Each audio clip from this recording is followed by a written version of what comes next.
Sisimulan na ng Department of Public Works and Highways ang rehabilitasyon ng EDSA sa susunod na linggo at batay sa plano ng ahensya sa halip na 2 taon ay aabutin na lamang ito ng wala pang 1 taon. Ang mga detalye sa sentro ng balita ni Gab Villegas. Inilatag na ng Department of Public Works and Highways ang panibagong plano para sa rehabilitasyon ng EDSA. Sa halip na 2 taon ang itatagal ng EDSA rehab ay magiging 8 buwan na lamang ito. Mahahati sa 2 phase ang rehab kung saan sakop ng unang phase mula Rojas Boulevard sa Pasay City hanggang Orense Street sa Makati City at sakop na second phase ang nalalabing bahagi ng EDSA. Mula alas 11 ng gabi ng December 24 hanggang alas 4 na madaling araw ng January 5 ng susunod na taon, 24/7 ang magiging trabaho ng DPWH para sa reblocking works at asphalt overlay ng busway lanes. Mula January 5 hanggang May 31, 2026, ng alas 10 ng gabi hanggang alas 4 na madaling araw, tuwing Lunes hanggang Biyernes, lane by lane ang paglalagay ng aspalto sa northbound at southbound. At tuwing Biyernes hanggang Linggo naman, magsasagawa rin ng reblocking at paglalagay ng aspalto ang DPWH sa tig-isang linya ng northbound at southbound lane. Sa panibago ring bersyon ng plano para sa EDSA Rehab, malaki rin ang magiging diferensya sa magiging gastos ng pamahalaan.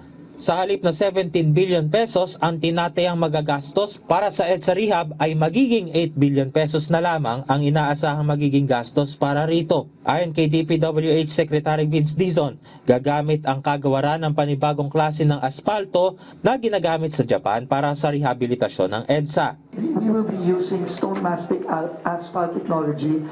Itong gagamitin sa EDSA, I don't think it has been used on our national roads yet. No, itong technology ito, makikita niyo ito mostly sa Japan.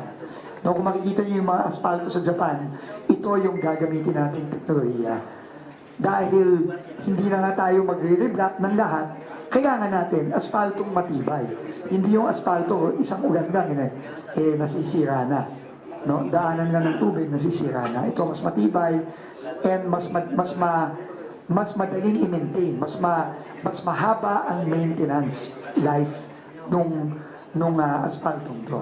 Ang Department of Transportation tiniyak na sapat ang supply ng bus unit sa EDSA busway at sisimulan na rin ang pag-roll out ng 3 bagon ng Dalian trains pagsapit ng Pasko. We'll make sure na kahit paano ma-mitigate yung epekto ng trapiko sa EDSA. Makakasiguro po kayo na yung ating MRT3 at busway parati pong andyan kahit na merong EDSA rehab po. Sinabi naman ng MMDA na walang magiging pagbabago sa number coding scheme kahit na nagsimula na ang EDSA rehab. Ang pagsasara lang ng karsada will happen December 24 to January 5. Which is sa experience namin, sa datos namin, kakaunti talaga ang sasakyan sa buong Metro Manila. Maybe because siguro 70% ng population ng Metro Manila ay either nasa abroad or nasa probinsya. Ang mga motorista, positibo ang kanilang pagtingin sa oras na matapos ang EDSA rehab. Malaking ginawa.